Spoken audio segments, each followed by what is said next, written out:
All right, guys, welcome back to the channel and welcome back to another podcast episode. Today, we're going to cover all the fights from the weekend, that including Albert Ramirez and Lerone Richards. We're going to look at the Zuffa card, Ryan Rozicki versus Chris Smith, one of the contenders for Fight of the Year, as well as Josh Padley versus Aqib Fiaz, which was an amazing fight in and itself. We've got all the moments of the week. What's caught my eye this week in the world of combat sports?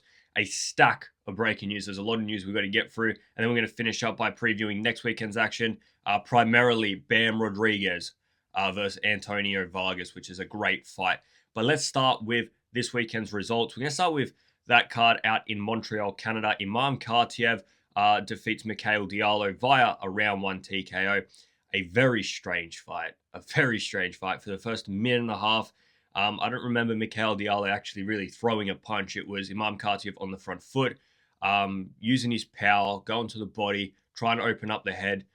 Just dominating Michael Diallo for the first minute and a half of the very first round, and then opens himself up, goes for a right hand, and Michael Diallo beats him to the punch. He catches Imam Khataev with a right hand. It wasn't a sort of traditional knockdown. Imam Khataev didn't end up on his ass, but his glove did touch the canvas, so it was counted as a knockdown, and definitely rocked Imam Khataev. Like, it was a clean right hand, a right hand that we've seen a few times now landed on Imam Khataev. But Imam Khataev, he gets back up, goes back to work straight away on Michael Diallo, pushes him into a corner, rips one good right hook to the body, opens up the head, and then a big right overhand that it doesn't even sort of land on the ear or on the top of the head. It sort of goes around the back of the head, bit of a cupping shot, not really, with its full power, but it still drops Michael Diallo. Michael Diallo gets up, walks over to his corner, basically to convene about saying, all right, we're not going to fight anymore. And the ref says, all right, that's the fight. So a very, very strange fight. You'd think after Michael Diallo got that knockdown, he might have thought, all right,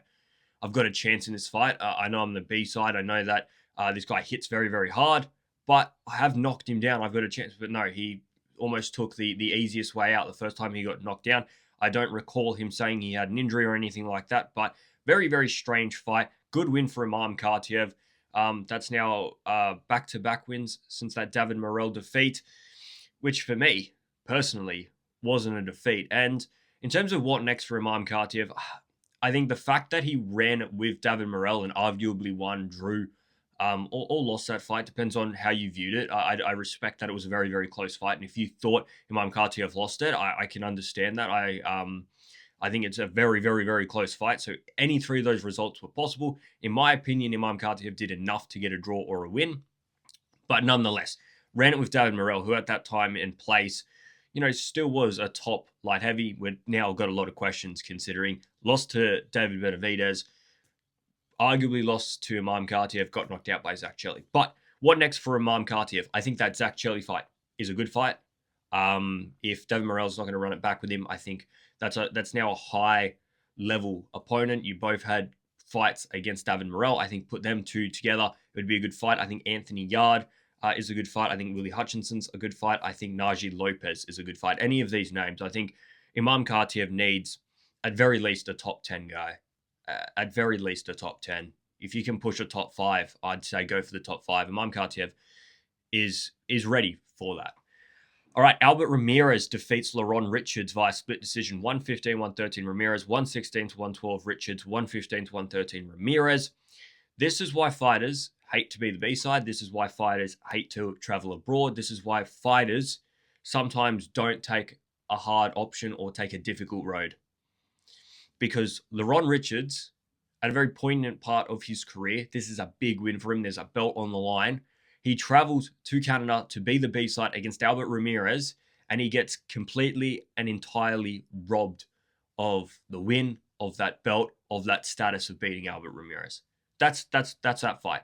The fact that Lerone Richards walked away with a defeat on the weekend after his performance against Albert Ramirez, it's why people really, really begrudge boxing sometimes. Like, I see it in the comments all the time about people's interest in boxing and why they don't like to watch it. And they say, I prefer to go watch UFC if this is the shit. Like, this is now 3 weeks in a row. We had Rico Verhoeven and Alexander Usyk. Controversy. We had Holly Holm last week getting completely robbed against Stephanie Hahn. We've now got this one, Lerone Richards getting completely robbed by Albert Ramirez. If we talk about the fight, look, it wasn't the most entertaining fight. It was very slow, very sluggish, very ugly. A lot of inside fighting. Neither one of them could find any rhythm or groove Albert Ramirez was searching the whole night for one big shot that never came. Whereas at least Leron Richards, he was able to work that jab during the fight. He was able to find some combinations, some rhythm in that fight, and he looked the better fighter on the inside in the pocket. There was no way that Leron Richards lost that fight. Okay. Albert Ramirez looks so poor, you could even see in the last few rounds where his team's like, you've got to come out and stop this guy. We're not winning this fight. They get to a decision and you see his whole team basically, submitting to a defeat. They know that they've lost this fight. You should have seen the surprise on their faces when they were announced the winners. Poor man, poor. And I hate when that happens because Leron Richards, where's he go from now? Because people are going to look at him and say, well, it's not a great fight. It's an ugly fight. I don't really want to be in that with him. All right. He stops other people's rhythm. He makes it ugly. I'm not going to look my best against him. And he has nothing to offer. Whereas he should have been a belt holder. He should have said, all right, I've got this interim belt. Come and fight me for it. Whereas now, what's his argument? What's his, why is he going to pull people into a fight with him? He's got to now rebuild somehow. Japan, Andrew Moloney becomes the IBF Super Flyweight champion, defeating Wilbardo Garcia Perez via majority decision, 115-113, 115-113, 114-114. Couldn't be more happy for Andrew Moloney. We know this guy's journey. He's been in countless opportunities, has always fallen short. That fight against Junto Nakatani, the fact that he has suffered that defeat in that fashion to Junto, and he's come back and he's found a way to go to Japan and win a belt. You couldn't be more happy for him. And you could see the emotion, the elation in his face when he won that belt. So very, very happy for Andrew Moloney. A very good fight. And it's another one of those fights that I think you could have argued any three results. I personally scored it 114-114. I thought it was a draw. I thought that was the fairest result. Wilbardo Garcia Perez probably fell asleep too much in the middle rounds. That's where he lost that fight. I thought Wilbardo Garcia started very, very well, working quite well on the inside. Andrew Moloney was struggling to get that distance. He was really trying to run away from Wilbardo Garcia Perez. Just get that distance, just so he can box Perez, who's that constant forward action, high pressure, high octane fighter. Andrew Moloney was just trying to separate and get that distance to be able to box, pick him off, create angles. After a few rounds, Andrew Moloney was able to do that. Through those middle rounds, Andrew Moloney was able to gather that distance and he was landing the crisper, better shots. I think Wilbardo Garcia was the higher activity. I can't remember what the final CompuBox stats were, but I'm pretty sure Wilbardo Garcia out threw Andrew Moloney. But Andrew Moloney's punches were definitely the cleaner, crisper hits. So it really depended on what you prefer. But I think Andrew Moloney did enough, landed enough clean shots, won enough rounds through the middle to garner a victory. Like I said, I put it as a draw. I liked both of their work. Andrew Moloney was crisper, cleaner with his punches, but you got to respect Wilbardo Garcia Perez, who was high activity, but most of his punches, he might have thrown 10 and landed 5, where you looked at Andrew Moloney, he might have threw 5 but landed 4. So like I said, it's whichever one you prefer. Andrew Moloney definitely landed the crisper, harder punches, but Wilbardo Garcia Perez was that high activity. But great win for Andrew Moloney. I couldn't be happier for him. Does he get that undisputed shot against Bam Rodriguez? Probably not. I've seen a few people say we'd like to see that before the Inoue fight. I personally think Bam has his eyes solely set on one guy, and that's Inoue. As much as he'd want to become undisputed, Inoue is a big payday. It's a big opportunity. It's a big name. It's a fight that if Bam doesn't take now, he might not get a shot later. So I think he's got to take it. But Andrew Moloney, he becomes a world champion nonetheless. John Riel Casemiro stops Luis Nery in round 4. What the fuck was this fight? From fight week on, it was a complete mess. Luis Nery weighs in at 127.2 pounds in a 124-pound limit. So you could see where Luis Nery's head was. And I can't even... He was dropped 3 times in round 1.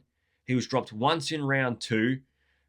He was dropped once in round 3, but in that round 3 one probably shouldn't have been counted as a knockdown. And then in round 4, Casemiro lands a great left hook to wobble Nery, and then a better left hook to KO him. So, yeah, I mean, if you didn't watch that fight, Casemiro was on the front foot, landing big power punches. Luis Nery looked like he didn't even train for the fight. He just turned up for a bit of a payday, which I'm not even sure he gets because he weighed in so heavy. An absolute mess. A typical Lewis Nery versus John Riel Casemiro fight. I mean, you knew that one of these guys weren't going to make weight. You knew one of these guys were going to fumble the bag, and Lewis Nery just didn't turn up. And John Riel Casemiro, he did what he had to do. He weighed in on time, had an opponent in front of him, dropped him numerous amounts of times, completely dominant, won the fight. Masamichi Yabucki defeats Rene Kalitso to defend his IBF flyweight title for the third time, winning by unanimous decision 118 to 108, 118 to 108, 116 to 110. Kalitso dropped twice in round one. A good performance by Yabucki, but not an outstanding performance by Yabucki. He dominated that fight, right? He drops him twice early. He gets him hurt in about round 9 or round 10. And you're just waiting for Yabucki to get this guy out of you. I mean, coming into this fight, I think most people predicted Yabucki to win this by a knockout. I think the recent run of form from Yabucki, we know how hard he hits. We know how good he is. I think coming into this fight, it was almost one of those instances where a fighter has so much success recently, gets so many knockouts recently, that he almost forgets what earns him that knockout. I think from the start to the end of that fight, Yabucki was looking for that one big shot constantly, instead of earning that one big shot. And what I mean by that is, when you're in there with an opponent that you're clearly better than, you still got to go in there and do what you would against a good opponent. You still got to go in there, work your jab, build your combinations, and open up an opportunity to land that big punch. Whereas he went in there searching for the big punch without earning it, without using that jab, without building combinations to find that final punch. And that's why Kalitso found the final bell. And in credit to Kalitso, the best two rounds from him were probably the 11th and the 12th round. After he was dropped twice early, dominated for the middle part of the fight, gets hurt in round 9, round 10, he actually comes on strong in the round 11 and round 12. So very, very good from Rene Kalitso, considering nobody gave him a hope in this fight. But ultimately, Yabucki did win this fight by a landslide. And we are probably being greedy, saying that he should have knocked him out. But what can you do? All right, let's go to Bournemouth. Chev Clark stops Jack Massey in the 7th round. Great performance by Chev Clark. If you didn't watch this fight, Chev Clark, for the first 4 or 5 rounds, could not get anywhere near Jack Massey. Jack Massey, we know how tall he is, the long reach. He was keeping Chev Clark at distance. All right, using that jab well, keeping him at distance, pushing him back, not letting him get on the inside. In round 4, drops Chev Clark, and you're thinking, Chev Clark, he's just not on it tonight. He can't get on the inside. He's been dropped. He's getting hurt. It is, when not if for Jack Massey. After getting dropped, he turns the tide very, very quickly. Chev Clark finds a way, be's a little bit more active, gets on the inside of Jack Massey's jab, and then goes to work. And he finds the knockout in the 7th round. A very, very good overhand right that lands perfectly on Jack Massey and stops him in his track. So a great performance by Chev Clark, considering, I think, especially how it started. I tipped him to win the fight. I did, coming into fight week. I tipped him to win the fight. And then once the fight started, I says, I think I've got this wrong here, because Chev Clark just doesn't look like he's in the fight at all. But I should have trusted my first instinct. He goes in there and he stops Jack Massey. All right, Chris Smith defeats Ryan Rozicki. Rozicki retires on his stool at the end of the 7th round. Look, first of all, have a look at these two warriors. Have a look at these photos of these two guys after this fight. That is what we come to watch. That is why boxing is such a good sport, and it's something that we don't see enough. Look, I know they both ended up in hospital, which is something we don't want, all right? But in terms of the fight, unbelievable fight. And it's definitely a fight of the year contender. I don't personally think it'll win. I think Daniel Dubois versus Fabio Wardley won't be top this year, but it will be in the conversation. It was an excellent, excellent fight. The problem with this fight was it was a little bit similar to Daniel Dubois and Fabio Wardley. As good a fight as it was, as much entertainment as we got from it, Ryan Rozicki did play the part very much of Fabio Wardley. He wasn't really in this fight. For the majority of this fight, Ryan Rozicki was losing it. I think Ryan Rozicki won the first round. He came out strong, high pressure, physical with Chris Smith, pushing him back. And you thought, all right, let's go. All right, let's see if Ryan Rozicki can get this upset. Because in my opinion, I did pick Chris Smith as the winner. Ryan Rozicki came out firing. And he fought that fight the same way from start to finish. Round 1 to round 7, he fought it as if it was round 12. Like, the guy is an absolute maniac. but he's an animal. He's got the heart of a warrior, and he made that fight very, very exciting. The difference in this fight was the experience and the composure from Chris Smith. Chris Smith showed that he's been in there with top guys. Ryan Rozicki, up until this point, Chris Smith was a step up for him. He's been in there with majority domestic level opponents. And we saw that. Ryan Rozicki was very, very aggressive. He was on the front foot. He was trying to bully Chris Smith. Something he would have easily been able to do with domestic level opponents. This step up now, you've got to give and take. You've got to be defensively responsible. And that's something he just wasn't. All right, you look at that round 6 where Chris Smith's able to land like 5 or 6 right and left hooks in a row. Ryan Rozicki's head spinning back and forth like a cartoon character. There was no defensive priorities there for Ryan Rozicki. His hands were down. He just allowed it to happen. We can't do that against these top-level cruiserweight guys. Now, you can argue how strong you think Chris Smith is. I believe him to be one of the strongest in cruiserweights. Does that mean I think he's a very, very strong overall boxer? Probably not, because cruiserweight division, apart from Jai and David Benavidez, who would you say has a very, very strong punch? So you could argue that Chris Smith is a top 3 puncher. It's not an absolutely stacked, outrageous division, is it? So for Chris Smith, it was that composure, it was that timing, it was allowing Ryan Rozicki to come in, throw punches, but most of which were blocked, and then pick him off with an uppercut, pick him off with a hook. Even in that round 3 where Ryan Rozicki's pushing Chris Smith back, Chris Smith is just happy. He retreats, he takes a step back, jab, right hook, wobbles Ryan Rozicki. Like, it's perfect. It was that experience, that composure, that timing from Chris Smith that won him this fight. He could have very easily gone in there and just started trading from the bell to the end of the fight with Ryan Rozicki, like he did with Brandon Land, like he did with Zerda Ramirez, but he was smart enough in this fight to know, this guy's not on my level quite yet. Let me use my experience. Let me use my composure. Let me win this fight. All right, last fight of the weekend up in Sheffield. Josh Padley versus Aqib Fiaz. A forgotten about fight, an overlooked fight. And that's not a slate on either guy. That's simply because the main event was supposed to be Dalton Smith versus Alberto Puello.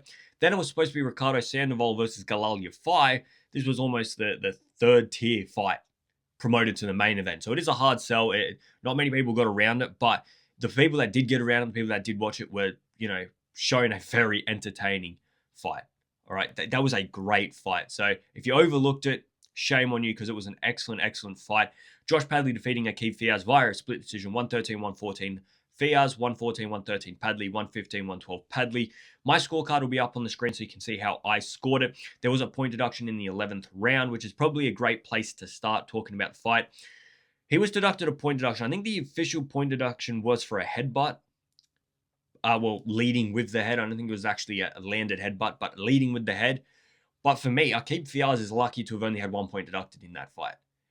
From the opening bell, right, till about 7-8 rounds in that fight, every single round there was a low blow from Aqib Fiaz, at least one. The amount of punches that, these weren't even like on the belt to say, all right, there's an argument there for it going either way. They just below the belt, below the waistband, clearly low blows. And the ref warned him numerous times. And you know what, there's plenty of shots that the ref didn't even see that went low. So I thought it was poor by the referee that he didn't deduct a point early. Not that I have anything against Aqib Fiaz, but you get warned once, okay. If it's early in the fight, maybe you give him 2 warnings because of how early it is in the fight. But when we get to 3 or 4 warnings, no matter where it is in the fight, you got to deduct a point, because you don't deduct a point, he knows he can just keep doing it. And guess what? You didn't deduct a point, and he kept on fucking doing it. And then late in the fight, he started leading with the head. Good on the referee, only let it happen about once or twice. Like, he gave him a stern warning and then he deducted a point the next time. But for me, he should have been a little bit harsher early in that fight, clean it up a little bit. But it was a turning point, that round 11 deduction, because I had it, as you can see by my scorecard, dead even very late in that fight. So the fact that going into that 11th and 12th round, you get yourself a point deduction, you lose that round 10-8, it's hard to win a decision with something like that. Everybody knew that fight was close. Fiaz would have known. Padley would have known. So to lose a point off something silly, yeah, very well could have cost him that fight. And I thought Josh Padley ended the fight much better than Aqib Fiaz. The last few rounds I gave to Josh Padley, I thought he did the better work late in that fight. Fiaz did slow a little bit late. But a very high and entertaining fight, high-octane fight. Josh Padley, the difference for me in this fight between Josh Padley and Aqib Fiaz was very, very aggressive, was able to muscle and push back Josh Padley, hold him up against the ropes, which is all good. At the end of the day, we aren't wrestling, we are boxing. So as much as you push him back, as much as you're on the front foot, you still have to land your punches. You still have to be clean. You still have to be crispy. You have to give the judges something to see. Josh Padley on the back foot was able to land the cleaner, crisper punches. He was able to land the more eye-catching punches, the sterner punches. He landed a great left hook during that fight. He was able to land uppercuts. And Aqib Fiaz, he might have landed one good shot, but Josh Padley landed 3 or 4 good shots in response. They both were body snatching, and I think the body work was very, very even. But Josh Padley probably got the bigger shots in. Aqib Fiaz might have thrown, 10 punches, but they were shoe-shining punches, whereas Josh Padley might have thrown 3, but they were power punches, and for me, that always catches the eye. The other thing that was the difference between these two guys was Aqib Fiaz probably threw 10 punches and landed 5, whereas Josh Padley probably threw 5 and landed 4. In a lot of these exchanges, Aqib Fiaz, he just needed to be crisper, he needed to be cleaner, he needed to get a little bit more power on it, whereas I thought Josh Padley was all of that. All right. And there wasn't a massive difference between the numbers. I'm probably exaggerating with the 10 and the 5, but Josh Padley's work was just the cleaner, crisper work. And for me, that gets the decision. Who next for Josh Padley? I think Luis Alberto Lopez is a good fight. I think Lee Wood's a good fight. Josh Padley's at a point where he is a British champion. He is a European champion. He is someone that is ready for that next step. He's already been in there with someone that's had that next step in Shakur Stevenson. He got clearly dominated in that fight against Shakur Stevenson. Like, it wasn't even close.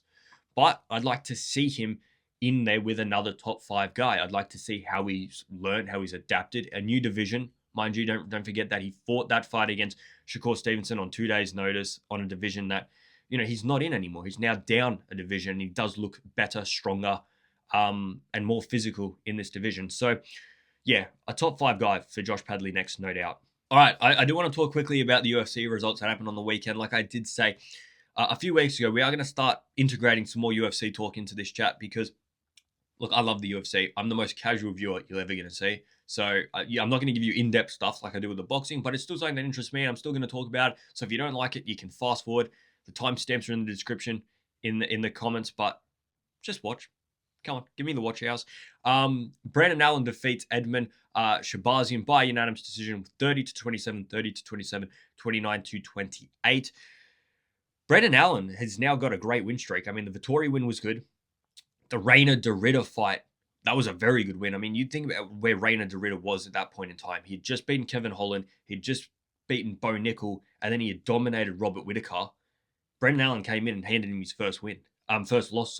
So Brandon Allen's run now of Vettori, Derrida, and Shabazian, he's very, very close, if not next, for a middleweight title shot. And the main event, Gabriel Bonfim defeating Belal Muhammed via unanimous decision, 50-45, 50-45, 50-45. Bonfim very, very close to an opportunity as well in the welterweight division to a title shot. I think he still needs a good win, maybe against someone like a Carlos Prates or a Morales. But for Gabriel Bonfim, he just outboxed and won 5-0 against a former welterweight champion in Belal Muhammad. My biggest sort of criticism comes on Belal Muhammad. I don't know what the fuck this guy's doing. I don't know why he believes he has Canelo hands, but he was clearly beaten by JDM, outboxed by an absolute mile, was clearly beaten by Ian Machado Gary, and then still tries to stand up against Gabriel Bonfim. And, you can understand it, all right? I think I can outbox him. All right, but if you're 3 rounds in and you've been dominated every single fucking round, why are you still doing it? Try and wrestle the guy. Throw something different in here, and he just didn't. So I don't know what that corner's doing over at Belal. I don't know what Belal's thinking, but there was no other decision than him losing 5-0 in that fight. All right, let's get into the breaking news. There is a lot of breaking news that we got to get through today. Shakur Stevenson to Zuffa. Maybe, maybe not. I have no idea where we are with this Shakur. I'm hearing that Shakur Stevenson and Devin Haney are both set to sign with Zuffa, and Zuffa hope to make a fight between Shakur Stevenson and Devin Haney. But, there's plenty of other stuff going around. Shakur Stevenson doesn't sound like he wants the Devin Haney fight next. I think he wants to get a little bit more accustomed to super light and or welterweight. Bill Haney and Devin Haney are clearly ducking Keyshawn Davis. We all saw that FaceTime call. Hold on. Listen, because it's a package deal, King. Now listen, you and your brother, we want you both. Now listen, you guys got to get together. You got to sign the agreement together that we're going back to back with you, gentlemen. Sir, okay? And that's only right. Listen, like Jay says, if this shit, if Jay said, like he said, if this shit is going down, let's get it over with. We'll only take Keyshawn Davis if we get Shakur first. You have to sign a contract together so we fight you both. I think he's doing his best to get away from that Keyshawn Davis fight. I don't think he wants to fight Keyshawn Davis. I do think Keyshawn Davis is a massive problem and a big hitter. I'm going to whoop your ass, Debo. I'm going to whoop your ass. You get your ass whipped.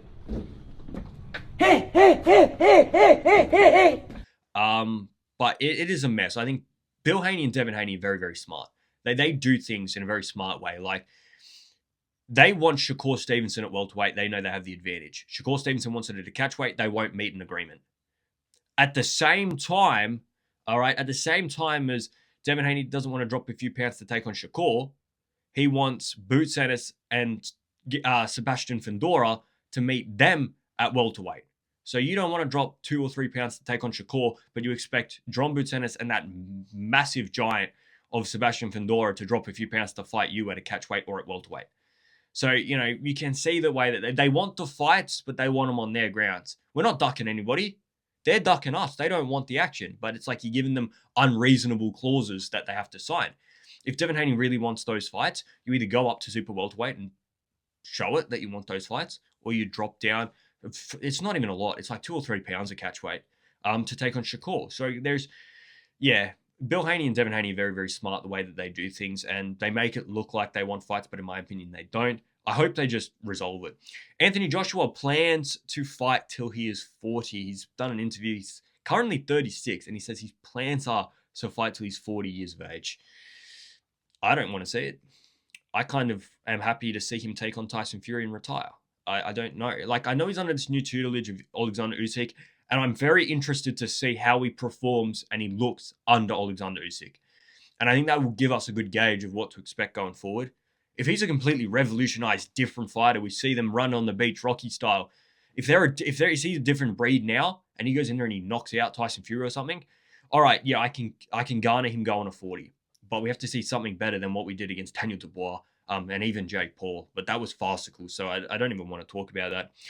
Katie Taylor will have her final fight in September at Croke Park against French woman Flora Peely.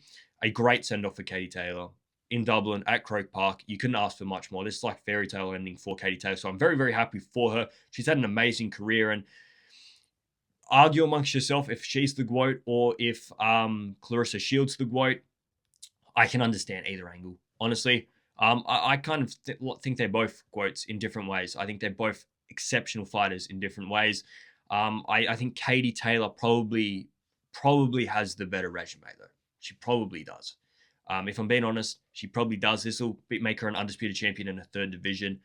I think Katie Taylor, it is so difficult, man. It is so difficult because Clarissa Shields has been undisputed in multiple divisions, gold medalist too. I mean, these two girls are exceptional winners. But a great send-off for Katie Taylor coming in at Croke Park in September. All right, this one here has captured a lot of eyes, and not for the right reasons. Rico Verhoeven is now ranked 8th by the WBC and 15th by the WBA. We've seen this by the WBC numerous times. They will cash in on any money opportunity. I mean, remember when they promoted Jake Paul into the top 15 at cruiserweight, and then, rescinded that call after they saw the backlash? For credit for Rico Verhoeven, look, I don't want to discount Rico Verhoeven too much, but Rico Verhoeven, he is a kickboxer. He's had 2 professional fights, one 15 years ago, one current. He did lose that fight. He did get knocked out in that fight. What warrants him a ranking like that? I have no idea. He shouldn't have been in a world title fight in the first place. Gets it by somehow, loses it. Don't give him a ranking. It's just disrespectful to everybody that has grinded out their ranking. At the end of the day, that's all you're disrespecting. You're disrespecting the people that have spent the past 15 years grinding themselves to get to that 8th spot, and then they've just looked and said, Rico Verhoeven has had one fight, lost it, and he's bumped me. So, yeah, that's a problem. I don't like it. I don't like it at all. But, yeah, it is what it is, man. We can't do anything about it. We know how these companies work. It's based on money. Oisles Iglesias is in advanced talks to defend his IBF super middleweight title against Carlos Adames. Carlos Adames, tempting to be stepped up and take on Oisles Iglesias. I think it's a good fight. We got 2 guys from similar places. One's Cuban, and Calcidamas is Dominican Republic or Panamanian, whichever one it is. Very, very close. I think it'll be an exceptional fight between these two guys, providing Carlos Adames can adjust to another division. But realistically, for Carlos Adames, if he can't get Erislandy Lara at middleweight, Oisles Iglesias, that's a mega fight to have at super middle. I think Carlos Adames is so crafty and so good. We saw what he did against Hamza Shiraz. I think Hamza Shiraz was hurt a little bit by the weight category, and that's a big talking point. I think Carlos Adames, he's not exactly the biggest middleweighter, so to step up against a hard-hitting guy, a bit of a boogeyman in Oisles Iglesias, that's a big step up. It's a very, very brave call, but Carlos Adames is so crafty that it is so hard to hit him with a big shot. So Oisles Iglesias is going to have to be on his... I'd love to see that fight. I think it's an exceptional fight. But if I'm to pick, I'd probably have preferred Adames versus Erislandy Lara. If they could have jammed that fight to be undisputed, it would have been good as well. But yeah, Carlos Adames versus Oisles Iglesias, still a very good fight. This is a very interesting one. Now, we're seeing that Aaron McKenna and Etanos Olaha are going to be fighting under Zuffa now, and it's going to be for a middleweight world title, the IBF world title, and the Zuffa world title. Now, yeah, I did say the IBF title. So where are we now on IBF supporting Zuffa events? Because if IBF are putting their belt up for this one, then we have to seriously ask why Jai Patai hasn't been reinstated or given an opportunity to fight for that belt again. It's a fucking mess, right? And I said it when IBF first made a decision to strip Jai. I said it's the wrong decision. And, you know, they've just now seen, like, the IBF's two highest ranked contenders, they're mandatory to fight for the vacant belt, was Aaron McKenna and Etanos Olaha. They were the top two guys, and Zuffa's taken them both. So IBF are now standing around with their dick in their hand saying, what the fuck do we do? Our best two middleweights have just gone to Zuffa. We either go and give the belt to our third, fourth, fifth contender, or we're going to have to just swallow our pride and say, Zuffa, okay, we'll let you use our fighters.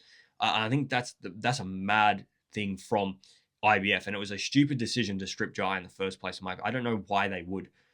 Why? Nobody's even holding that IBF cruiserweight belt now. Nobody knows who's going to get it, who's going to fight for it, where it should end up. Because guess what? The cruiserweight division, the two best IBF fighters, Chris Boom-Smith and Jai Patai, are with Zuffa. So, yeah, I think IBF have really shot themselves in the foot, and they're going to have to rescind some, prior decisions and look like dickheads. Gary Antoine Russell and Isaac Pitbull Cruz are rumored bout for later this year. Yeah, Isaac Pitbull Cruz, he deserves a big fight like that, doesn't he? I get behind Isaac Pitbull Cruz because whether he wins or loses, you know what you're going to get. He's a high entertainment fighter. And he's very, very good as well. He had a very, very close decision with Tank Davis. I think people forget about how competitive was in that fight. He just had a very competitive fight with Lamont Roach that he arguably won or lost, whichever way you sit. So him versus Gary Antoine Russell, I think is a very good fight. Smith versus Buatsi 2, as well as Nick Ball and MJ Akhmakdaliev, are two of the rumored fights to be part of the second 5v5/7v7, whatever they're going to call this one. Yeah, Smith versus Buatsi 2, we all want to see that. The first fight was fight of the year. I mean, it was unbelievable action. Nick Ball versus MJ Akhmakdaliev. Yeah, Nick Ball needs to rebuild from that fight against Brandon Figueroa. MJ Akhmakdaliev, he's already started his rebuild after losing to Inoue. Two different fashions. MJ was clearly outclassed and outboxed by Inoue by a complete mile, but doesn't get knocked out. Nick Ball had a very competitive fight against Brandon Figueroa, one that was, tiltering on a draw and then gets knocked out. So, yeah, two guys in sort of similar positions, a little bit different, but I still think it's a very, very good fight, and it'll be interesting to see how Nick Ball rebounds. And the other thing is, MJ Akhmakdaliev struggled against Inoue because Inoue was such a good mover. Nick Ball's going to be right in front of him, and we know how hard MJ hits. So I think it'll be a good fight, and I don't think it's an easy one to call. Raymond Muratella versus Robson Conceição is set to happen as well. Raymond Muratella is somebody that I would really like to see take on Shakur Stevenson. I was pleasantly surprised that he beat Andy Cruz. I tipped Andy Cruz. I said I think he'll win just. I think he'll outbox Raymond Muratella. But Raymond Muratella, he's the real fucking deal, man. He hits with so much power and he's so skillful. I can't wait to see him in the ring again. And Robson Conceição, he'll bring the action. So it'll be a competitive fight. Raymond Cardenas versus Sam Goodman set for an interim WBC championship. No date or occasion or time. I don't know where this fight will fall. We could even see this on the Errol Spence versus Tim Zucard. It wouldn't surprise me at all. Raymond Cardenas, We all saw that fight against Naoya Inoue. Sam Goodman, he's on a good run now considering the loss to Nick Ball last year. He beat Tyler Blizzard and he beat, I can't even remember the other guy he beat, but he beat somebody earlier this year. I would tip Sam Goodman to beat Raymond Cardenas. I think Sam Goodman is technically better than Raymond Cardenas, but you have to be quite a good fighter to be able to drop Inoue. So I think it'll be a competitive fight. And like I said, I wouldn't be surprised if it does end up on that Errol Spence versus Tim Tszyu card later this year. All right, moments of the week. What has caught my eye in the world of combat sports this week? Sean Strickland has been banned from the UFC White House event for his comments about Donald Trump. UFC Freedom 250. I mean, we're talking about an event to celebrate the birthday of America. Sean Strickland on the whole UFC roster is probably the most American guy on there, and he's been banned from the event. So I do feel bad for Sean Strickland, but we know how prestigious and high sort of class this event is. UFC Freedom, limited tickets, VIPs basically only. Sean Strickland is a bit of a loose cannon to be letting in there. All right, he is the most American UFC fighter, but you know what? For me, he probably should have been on the card. I would have liked to have seen Sean Strickland because, like I said, he's possibly the most American guy out there. Yeah, so a bit of a shame for Sean Strickland, but once again, with some of the comments, it's just, it's outrageous. Last week, the 3rd of June, we remember, honor, and commemorate Muhammad Ali, marking 10 years since his passing. An Olympic gold medalist, a 3-time heavyweight champion, 6-time Fighter of the Year winner, 6-time Fighter of the Year winner, 1970s Fighter of the Decade, philanthropist, and humanitarian.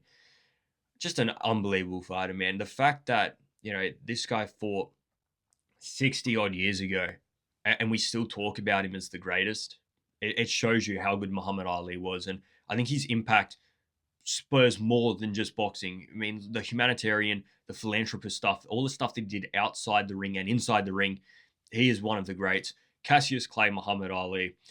Beterbiev calls David Benavidez out for ducking his fights. Now, this is the quote from Beterbiev. It'll be up on your screen. Beterbiev calling out David Benavidez for ducking him.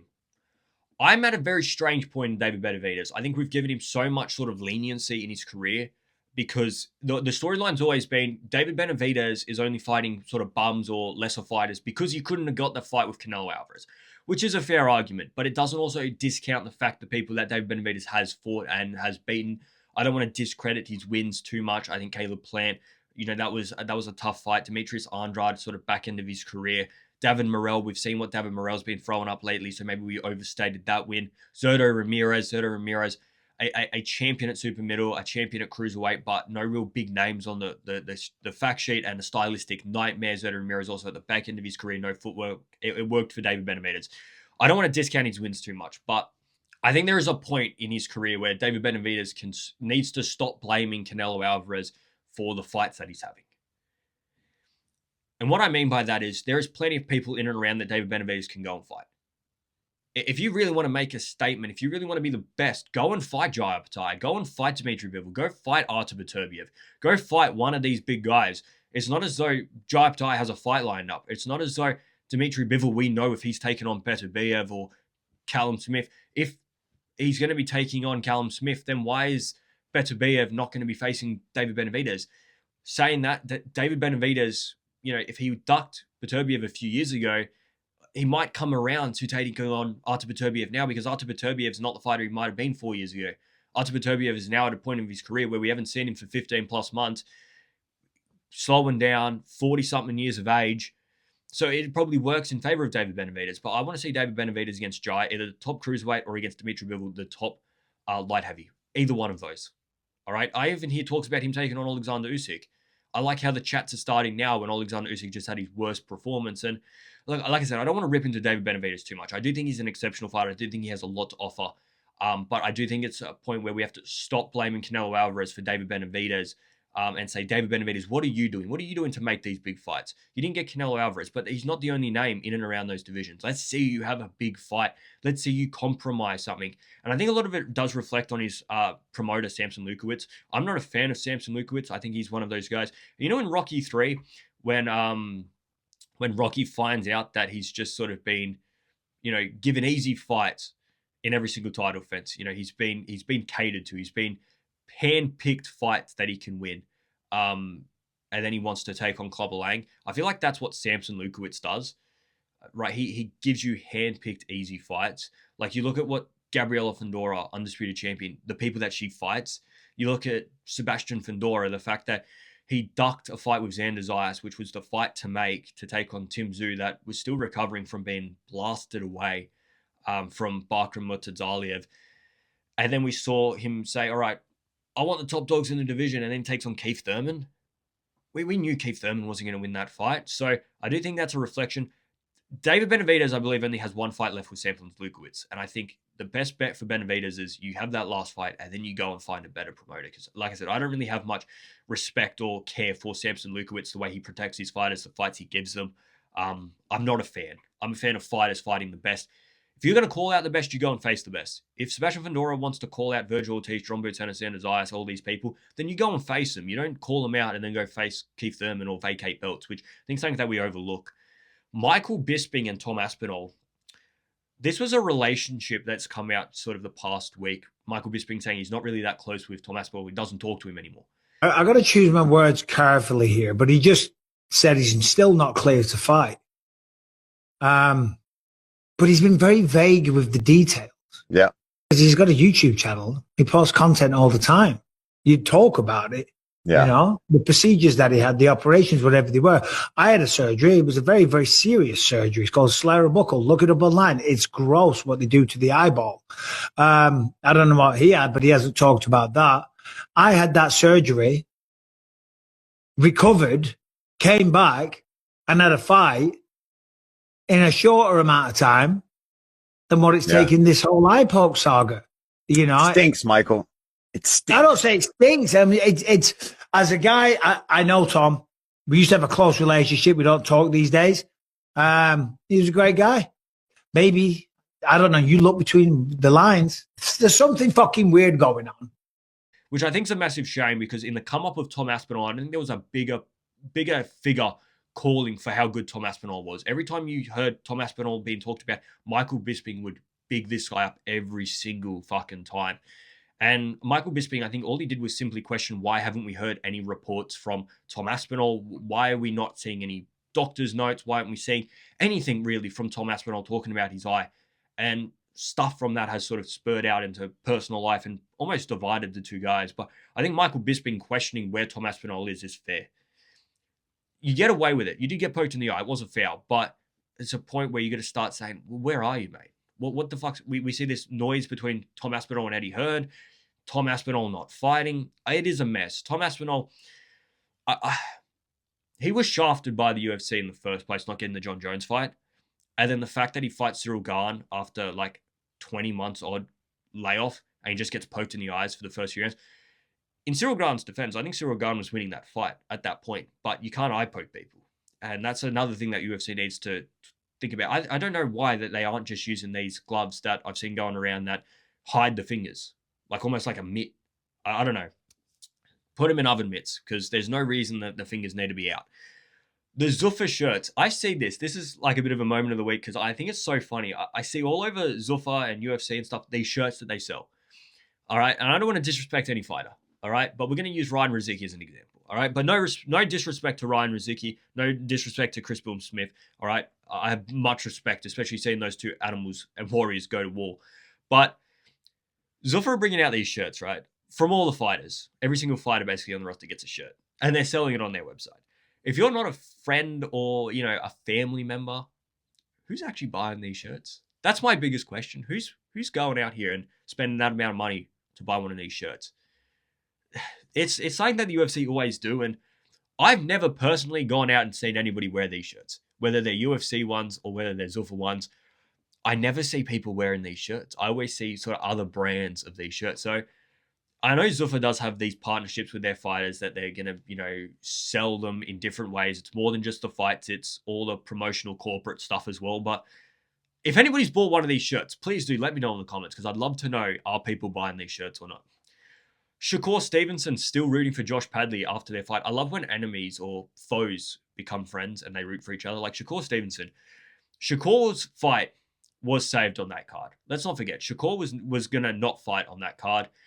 Floyd Schofield pulls out. Josh Padley, on a few days' notice, steps up to fight Shakur Stevenson. That takes a lot of guts. And I like that Shakur Stevenson is still now rooting for Josh Padley. I'd love to see these two guys in the gym together working, because I love when their enemies, former foes, become friends, work together. And like I said, Josh Padley needs credit because he did save that event for Shakur Stevenson. Ahead of UFC Freedom 250, Cyril Gane has pulled in a former opponent of Alex Pereira's, Vargas, to train with him, go through some film study. Vargas was, I believe, the last person to beat Alex Pereira at kickboxing.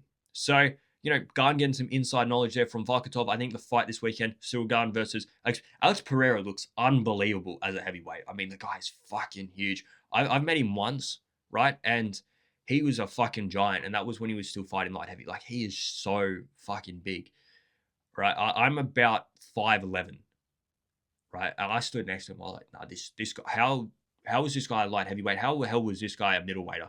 The guy is a giant, and this fight is going to be very interesting because I think Gane as a kickboxer is very, very good. So bringing in Vargas, trying to fight Alex Pereira as a kickboxer, all the stand-up, I think it's going to be a very interesting fight. Providing Gane doesn't take down Alex Pereira, that'll be a very different fight. But I hope they do a stand-up, almost a kickboxing match. I think it'll be very entertaining. The UFC have released what the White House ring girls are going to look like. Some very cool costumes. I like when they do this. I like when they get the ring girls to dress up for the occasion. They did it for the Sphere event when they had them all in Mexican wear. I think it's great. I think they should do it in more events. I think they should do it in boxing. Like when we had the Night of the Samurai, the Japanese stuff. I always think it brings a new element to the fight, brings some culture. And it respects the fighters, depending on what it is, depending on what their aim is, like the Spanish one, showing off the Mexican fighters, like this one, showing off the American fighters. I think it's a great look. All right, next weekend, we're going to talk about some of these fights. Let's start with UFC 250. I do want to talk about some of the fights, and then we're going to end with the boxing stuff. Primarily Antonio Vargas versus Jesse Bam Rodriguez. But the UFC Freedom 250 card, if we start at the bottom, Diego Lopez versus Steve Garcia, Bo Nickel versus Kyle Dukas, Mauricio Ruffi versus Michael Chandler, Josh Hockett versus Derek Lewis, which I think will be such a funny fight, eh? Josh Hockett is a fucking maniac. Him in that press conference calling out Pereira and Ilia Topuria, I thought it was so funny, man. The way Ilia Topuria and Alex Pereira were like you want to pick a fight with two harder guys? Like he picked out the two best fighters in the room and started calling them out, which is stupid. But if you want to make a fight, if you want to fight someone like Alex Pereira, they're the statements you got to make. And if he beats Derek Lewis, I think he's very much in that conversation to be fighting Alex Pereira for an interim belt. I don't think he'll win. But I also think the heavyweight division in the UFC is trash. The fact that Cyril Gane is getting another title shot, another shot at a belt, shows you that it's not really the best division, is it? Sean O'Malley versus Alaman Zahabi. Alaman Zahabi is, he's been around for a few years now, and I think he's very, very good. And Sean O'Malley, I love Sean O'Malley, man. I think Sean O'Malley brings something. Sean O'Malley is something that we don't really have in boxing, is it? Like, we don't have characters in boxing. For whatever reason, we don't have guys in boxing that are like a Sean O'Malley, which is a shame because I do think it brings a lot of eyes. People get around Sugar Sean to watch him, and I do think he'll beat Zahabi. Alex Pereira versus Cyril Gane. I think Alex Pereira will win. What he did in his last fight was just criminal. Considering Alex Pereira loses to him in the first one, comes into the rematch and blasts him away in the very first round. Cyril Gane is very, very good, though. I do think it'll be a tough fight. I think people overlooked Cyril Gane against Tom Aspinall, and we only saw one round of action, but Cyril Gane definitely had a competitive sort of edge in that fight. And many people would have given Cyril Gane sort of the opening round against Tom Aspinall. Ilia Topuria versus Justin Gaethje. This is one that is a great main event. I originally thought Justin Gaethje was going to lose to Paddy Pimblett, and we were going to see Ilia Topuria versus Paddy, which would have been an outrageous fight because those two guys were at war and at odds consistently over the past few years. And I think there would have been a lot of emotion in that fight. But the way Josh Padley was handled by Justin Gaethje, if Padley was in there with Ilia Topuria, it would have been easy work. Ilia Topuria versus Justin Gaethje, I think for everybody knowing how good Ilia Topuria is at boxing and wrestling and just the whole sport, he's just incredible. Justin Gaethje always brings that element of what the fuck is he going to do? Like, the unorthodox nature of Justin Gaethje always makes it an exciting watch, and he's durable. We saw that against Paddy Pimblett. He's so durable. So Ilia Topuria, I was surprised how easy he knocked out Charles Oliveira. And I think Ilia Topuria, he's just on a mean streak. What he did to Max Holloway, what he did to Volk, what he did to Charles Oliveira, the guy's incredible. And as durable and as unorthodox as Justin Gaethje is, I think he gets fed. Eddie Hall's taking on Tommy Fury. We're not really going to talk about it, but it is on this weekend. I find some of those fights funny, man. It's just like Eddie Hall versus Tommy Fury. Nobody in the boxing world wants to see that, but we're going to see it. I'm going to sit down and watch it because I think it will be a bit of a laugh. Who wins it? I mean, your guess is as good as mine because it is farcical. It's not going to be a proper boxing match. Eddie Hall might land one big punch. Tommy Fury might just run around. We don't know. But yeah, I mean, if you're watching it, you know you're going to have a bit of a laugh because it is farcical, but it is funny because Eddie Hall, he's a fucking giant, man. He is giant. Tommy Fury, I think Tommy Fury is now reserved to being this kind of guy. Let me go fight creators. Let me go fight people. We'll put on a bit of a spectacle. We'll have a bit of fun. I will be intrigued to see how seriously they take it. Because sometimes I don't take it overly seriously. I want these guys to go in there and have a proper fight. Alif Nuturan versus Gabriela Tellez. This is for an IBF lightweight title. Alif Nuturan got away with one last time out against Taylor Genson. And I think we can all agree. She looks so one-dimensional in that fight. She just charges forward, throws a big punch. If it doesn't land, all right, reload, let's do it again. Let's do it again. Let's do it. That's all she did that whole entire fight. She gets away with it. I do think she beat Taylor Genson just from the aggression, just the front foot action. But she gets away with one because she could have very easily lost that fight. Gabriela Tellez, a decent amateur. She's 19 years of age, 7 wins, 3 knockouts, 0 losses, but a big step up. She can win it. She can win it. If she boxes against Alif Nuturan and Nuturan doesn't learn from her fight against Taylor Genson and doesn't land a big punch, then Gabriela Tellez has more than a chance of winning this fight because you can't fight that one-dimensional. You can fight that one-dimensional if the punch lands. If it doesn't, you look a bit stupid, and she did look a little bit stupid against Taylor Genson. So I hope she works it out. I hope she fixes it, adds a little bit more boxing. You can still use that big power punch because it's a great weapon to have in women's boxing. So to have that power, to have that knockout ability in women's boxing, it's very, very useful. But you got to couple it up with something else. All right, the final fight of the weekend, Antonio Vargas versus Jesse Bam Rodriguez for that WBA bantamweight title. I think this fight here is being overlooked. I do. I might even make a separate video later in the week, but Antonio Vargas is a guy that is a champion in this division. He had a very, very good fight against Dago Higo. He had a fight of the year contender a few years ago where he got dropped and then he knocked out his opponent later in the fight. For Bam Rodriguez, he needs to not... Like, why I say this is a dangerous fight is I think we all know how good Bam Rodriguez is. And for me, there's no question I think he should beat Antonio Vargas. But we'd all probably have said the same thing about Junto Nakatani and Sebastian Hernandez. That fight wasn't the fight that we expected it to be. And there's an argument that Sebastian Hernandez deserved to get a win in that fight. So Jesse Bam Rodriguez, as much as we think he should win, as much as I believe he will win, you can't be looking at and thinking about Inoue when you step in the ring against Antonio Vargas. He's the guy that you have to be thinking about. He's the one that you have to beat because you get sidetracked. You start looking at about other people, you're on your way to a loss. All right. And Junto Nakatani, he didn't lose, but he got away with one. I know plenty of people that gave it to Sebastian Hernandez. And the last thing you want to do is leave it up to judges' decisions, especially what we've seen over the past 3 weeks, which is farcical. So Jesse Bam Rodriguez should be able to outbox Antonio Vargas. I think this is a pit stop. I think Bam Rodriguez wins this belt, beats Antonio Vargas, and then it's, all right, where's my boy Inoue? Where is he? When's this fight happening? And that's the fight we all want to see. But I like the fact that Bam's going to get accustomed to this division before stepping up. I think trying to jump 2 divisions to take on Inoue is a stupid move. I still think it could bite him in the ass not having a fight. Having a fight in the division with Inoue, it's a questionable decision to not fight in Inoue's division before you face him. But Jesse Bam Rodriguez, there's not much size difference between the two guys. Junto Nakatani had a fight up in the division. It didn't really make much of a difference. Jesse Bam Rodriguez just needs to go in here and beat Antonio Vargas because you have a poor performance, you have a stale performance, then the pressure's on you. The headlines are very, very different coming into that fight. You go in there, you blast Antonio Vargas away, and all of a sudden, we're seeing serious talks about him versus Inoue.